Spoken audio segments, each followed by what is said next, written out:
Taste the Daily. அண்மை செய்தி. கிருஷ்ணகிரி மாவட்டம் தேன்கனிக்கோட்டை அருகே மின்சாரம் தாக்கி 5ஆம் வகுப்பு மாணவி பரிதாபமாக உயிரிழந்திருக்கிறார். வீட்டில் இருந்த மின்விளக்கில் ஏற்பட்ட மின்கசிவால் இந்த துயர சம்பவம் அரங்கேறியுள்ளது. மின்சாரம் தாக்கி 5ஆம் வகுப்பு மாணவி பரிதாபமாக உயிரிழந்த சம்பவம் அப்பகுதியில் சோகத்தை ஏற்படுத்தியிருக்கிறது. கிருஷ்ணகிரி மாவட்டம் தேன்கனிக்கோட்டை அருகே 5ஆம் வகுப்பு மாணவி மின்சாரம் தாக்கி உயிரிழந்த சம்பவம் சோகத்தை ஏற்படுத்தியிருக்கிறது. மின்சாரம் தாக்கி 5ஆம் வகுப்பு மாணவி உயிரிழந்த சம்பவம் அப்பகுதியில் பெரும் சோகத்தை ஏற்படுத்தியிருக்கிறது. வீட்டில் இருந்த மின்விளக்கில் ஏற்பட்ட மின்கசிவால் இந்த துயர சம்பவம் நடந்துள்ளது.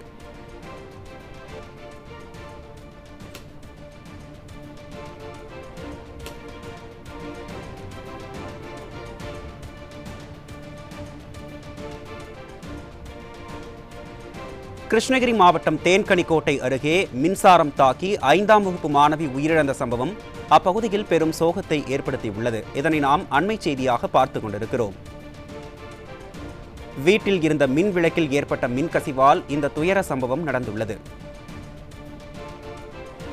கிருஷ்ணகிரி மாவட்டம் தேன்கனிக்கோட்டை அருகே மின்சாரம் தாக்கி 5ஆம் வகுப்பு மாணவி பரிதாபமாக உயிரிழந்த சம்பவம் அப்பகுதியில் பெரும் சோகத்தை ஏற்படுத்தியுள்ளது. வீட்டில் இருந்த மின் விளக்கில் ஏற்பட்ட மின்கசிவால் இந்த துயர சம்பவம் நடந்துள்ளது.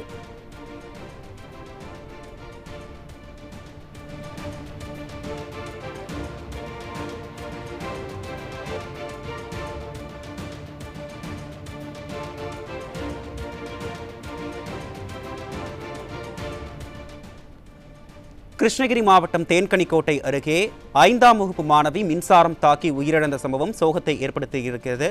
இந்த சோக நிகழ்வு குறித்த கூடுதல் விவரங்களை நமது செய்தியாளர் ஆனந்த் பாபு வழங்க கேட்கலாம். வணக்கம் ஆனந்த் பாபு. அருண்குமார், தேன்கனிக்கோட்டை அடுத்த தாவரக்கரை நம்ம கிராமத்தில் விவசாயி கிருஷ்ணன் என்பவருடைய மகள் தான் திவ்யஸ்ரீ. இவர் தாவரக்கரை அரசு தொடக்க பள்ளியில் 5ஆம் வகுப்பு படித்து வந்துள்ளார். இன்று காலை திவ்யஸ்ரீ வீட்டிற்கு முன்பாக உள்ள கழிவறை அருகே சென்ற போது அங்கிருந்த மின் வயிறு தொட்டுள்ளார். அப்போது அவர் மின்சாரம் தாக்கி சம்பவ இடத்திலேயே உயிரிழந்தார். இது குறித்து தகவல் அறிந்து வந்த தேன்கனிக்கோட்டை போலீசார் சம்பவ இடத்தில் விசாரணை மேற்கொண்டு உயிரிழந்த 10 வயது சிறுமி திவ்யாஸ்ரீயின் உடலை தேன்கனிக்கோட்டை அரசு மருத்துவமனைக்கு பிரேத பரிசோதனைக்காக அனுப்பி வைத்தனர். பின்னர் போலீசார் விசாரணை மேற்கொண்டதில் காட்டு யானைகள் வருவதற்கு அதை எச்சரிப்பதற்காக வீட்டின் முன்பு அமைக்கப்பட்டிருந்த மின் விளக்கு முன்பாக இருந்த மின் வயிறில் மின்கசிவு ஏற்பட்டிருப்பதாகவும் அதனை திவ்யஸ்ரீ தெரியாமல் தொட்டபோது உடலில் மின்சாரம் பாய்ந்து உயிரிழந்தது தெரிய வந்ததை தொடர்ந்து போலீசார் இது குறித்து வழக்கு பதிவு செய்து விசாரணை நடத்தி வருகிறார்கள். அருண்குமார்,